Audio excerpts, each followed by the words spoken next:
Hello friends, welcome back to my channel. এই মুহূর্তের সবচেয়ে বড় খবর, সরকার এই মুহূর্তে নতুন বছরের শুরুতে সরকারি কর্মীদের জন্য সুখবর দিয়েছে। এই সুখবরটি কী সেটা জানার জন্য অবশ্যই কিন্তু তোমরা ভিডিওটি পুরোটা দেখতে থাকো, স্কিপ করো না। স্কিপ করলে ভিডিওটির যে মূল বিষয় সেটি কিন্তু ছাড়া পড়ে যাবে।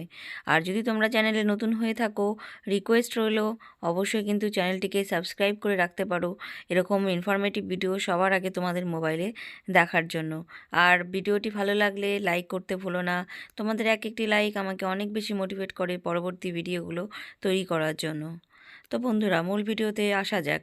বছরের শুরুতেই আমাদের রাজ্যের মুখ্যমন্ত্রী ঘোষণা করে দিয়েছে যে এবার বছরের শুরুতেই সরকারি কর্মীরা এবং পেনশন হোল্ডার এবং সমস্ত সরকারি কর্মচারীরা, শিক্ষক অশিক্ষক কর্মীরা সবাই 14% বছরের শুরুতেই ডিএ পাচ্ছেন।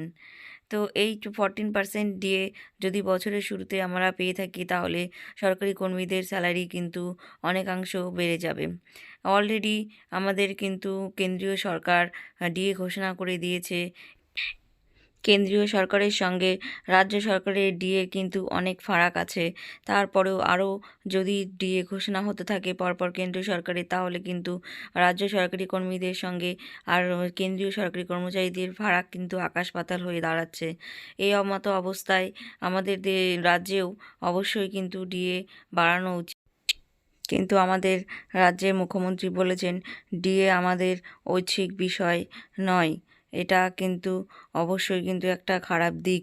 বলেছেন ডিএ দেওয়া কিন্তু সরকারের পক্ষে বাধ্যতামূলক নয়, কিন্তু সাংবিধানিক রায় অনুযায়ী সুপ্রিম কোর্ট থেকে বলা হয়েছে ডিএ আমাদের অধিকার এবং সরকারকে আমাদের অবশ্যই সমস্ত ডিএ দেওয়া উচিত এবং বকেয়া ডিএও মিটিয়ে দেওয়া উচিত। কিন্তু কিছুতেই আমাদের রাজ্যে কিন্তু সেইটা হচ্ছে না। একের পর এক যতই ডেট দেওয়া হয়েছে তারপরেও কিন্তু সেই ডেট পিছিয়ে গেছে। সরকারি কর্মচারীরা যে বকেয়া ডিএ পাবে তার কোনো শতাংশ এখনও পর্যন্ত তাদের অ্যাকাউন্টে ঢোকেনি। এর মধ্যেই কিন্তু তিনি ঘোষণা করে দিয়েছেন যে আবার 14% ডিএ বছরের শুরুতেই পাবেন সরকারি কর্মচারীরা। কিন্তু এই কথা কি সত্যি? এটা কিন্তু সমস্তটাই কিন্তু আলোচনার বিষয়, কারণ কোনো রকমের নোটিশ কিন্তু যে নোটিশ ঘুরে বেড়াচ্ছে, বিজ্ঞপ্তি যেটা দিয়েছে সেটা কিন্তু যে কতটা সত্যি কতটা মিথ্যে সেটা কিন্তু এখনও কিন্তু বলা যাচ্ছে না। কারণ যতক্ষণ পর্যন্ত না ডিএ সরকারিভাবে সাংবাদিক মাধ্যমে ঘোষণা করা হচ্ছে ততক্ষণ পর্যন্ত এই নোটিশের কিন্তু কোনো মূল্য নেই। তো এই খবরটাই বন্ধুরা দেওয়ার ছিল যে 14% ডিএ কি সত্যি এবার আমাদের রাজ্য সরকারি কর্মচারীরা পাচ্ছে? কারণ এই বিষয়গুলো অবশ্যই কিন্তু ভেবে দেখার বিষয়। তো তোমরা অবশ্যই কিন্তু কমেন্ট করে জানাতে পারো, সত্যি কি আমাদের রাজ্যে এবার 14% ডিএ ঘোষণা হবে? প্রত্যেক বছর তো 3% 4% করে ডিএ দেওয়া হয়ে থাকে।